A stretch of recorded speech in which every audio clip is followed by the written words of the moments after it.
If you've ever met someone loud, confident, always the center of the room, and something about it felt slightly off, like it was working a little too hard.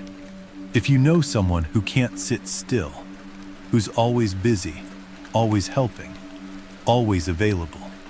If you've ever wondered how someone who seems so sure of themselves could fall apart over one piece of feedback, welcome.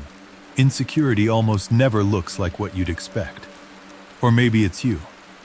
Maybe you've noticed you brag a little when you're nervous, or you can't leave a text on read without checking it 4 more times, or you'd rather be busy than sit in a quiet room with your own thoughts.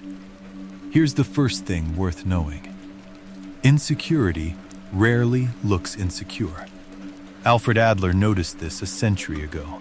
He argued that feelings of inferiority often get covered over with an exaggerated display of superiority. Not as a lie exactly, more like a shield built out of the opposite material. Modern psychology doesn't back every part of his theory, but the core idea has held up. Sometimes the loudest confidence in the room is protecting the deepest doubt. The bragging, the name-dropping, the need to mention the expensive school or the big number, that's not always arrogance. It's often insecurity wearing a costume that fits well enough to fool most people, including the person wearing it. And it's not the only costume. Psychologists distinguish between secure high self-esteem and what they call fragile high self-esteem. It's not about thinking less of yourself. It's about your sense of worth being unstable, so anything that threatens it gets treated as an emergency. Fragile self-esteem reacts hard to criticism, gets defensive fast, and quietly reads disagreement as disrespect. From the outside, it can look like confidence with a short fuse. From the inside, it feels like defending something that might not survive being questioned.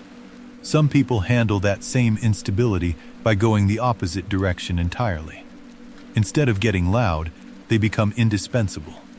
They help constantly, say yes to everything, make themselves useful to the point of exhaustion. On the theory, usually unspoken, that people don't leave someone they need. Psychologists studying attachment have noticed this pattern clearly. It rarely looks like insecurity, it looks like generosity. But underneath it can be the same question running on repeat. If I stop being useful, does anyone still want me here? Here's the uncomfortable part. None of this is irrational, even when it looks that way from the outside. Functional memory studies show social rejection lights up some of the same brain regions involved in physical pain. For most of human history, being excluded from the group could genuinely threaten your survival. A cold reply, a joke that lands wrong, being left out of something small.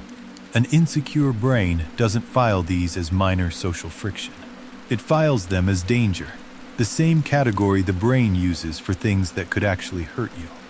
Now here's the part almost nobody catches, and it's the twist that explains why reassurance so often doesn't work.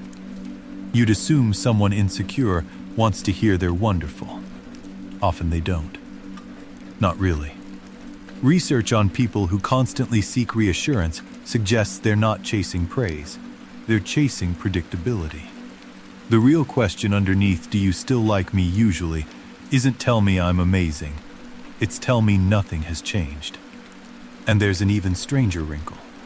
Psychologist William Swan's research on self-verification found that when a compliment doesn't match what someone already believes about themselves, it doesn't land as relief, it lands as friction. Being told you're brilliant when you secretly believe you're not can feel less like comfort and more like being misunderstood. The compliment doesn't fix the belief. It just gets quietly dismissed as politeness, so the belief stays exactly where it was. This is also why insecurity distorts memory in a specific direction. The brain has a well-documented negativity bias, weighing possible threats more heavily than reassurance, so 19 compliments and 1 piece of criticism can leave someone replaying the criticism for days while the 19 quietly evaporate. It's not that the compliments didn't register. It's that the brain filed the criticism under something worth remembering and the praise under something safe to forget. There's also a strange trick insecurity plays on perception itself. It's called the spotlight effect. In one well-known experiment, people were asked to walk into a room wearing an embarrassing t-shirt. They guessed that about half the room noticed. In reality, it was closer to 1 in 10. Most people are far too busy running their own internal monologue to be cataloging yours. But insecurity convinces the brain otherwise, that every mistake is being watched. Every awkward pause is being judged when most of the room hasn't even glanced up. Perfectionism often comes from this same root, just aimed at output instead of appearance.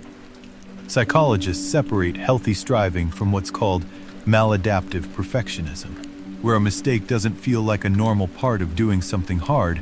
It feels like proof of being fundamentally not enough. The goal quietly shifts from doing great work to making sure nothing can be used against you. And busyness can serve the exact same function. Staying constantly occupied leaves no room for the kind of quiet self-evaluation that insecurity is trying to avoid. Productivity becomes a way of not having to sit still with the question. Insecurity also has a strange relationship with success itself. Achievements that should settle the doubt often don't. This shows up in what's called the imposter phenomenon, where a promotion gets explained away as luck. A compliment gets chalked up to someone being generous. A win gets quietly rewritten as a fluke that hasn't been discovered yet. Failure feels permanent and personal.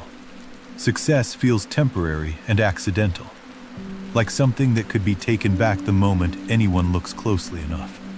And when the doubt gets challenged directly, it doesn't always show up as sadness. Psychologists studying emotion note that anger often works as a stand-in for something more vulnerable underneath: embarrassment, shame, the fear of being exposed. Anger just feels stronger and safer to display than admitting any of that out loud, so it gets sent out front instead. Which means the real question isn't how do I stop feeling insecure, because the feeling itself isn't the malfunction. It's ancient wiring doing exactly what it evolved to do. The real question is which threats are actually worth reacting to, and which ones are your brain running an old alarm system on a situation that was never actually dangerous. Here's the recalibration.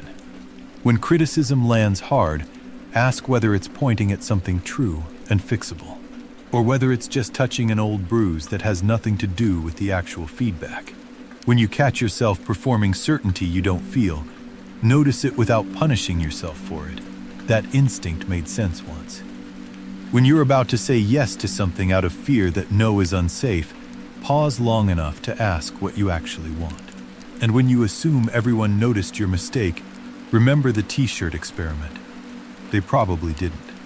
Secure people aren't the ones who never doubt themselves. That's the biggest misread of all. They still get criticized, still make mistakes, still feel the sting of being excluded. The difference isn't the absence of doubt. It's that their sense of worth doesn't collapse every time doubt shows up. They recover faster, not because they feel less, but because the feeling doesn't get to decide who they are. Subscribe and watch this video next.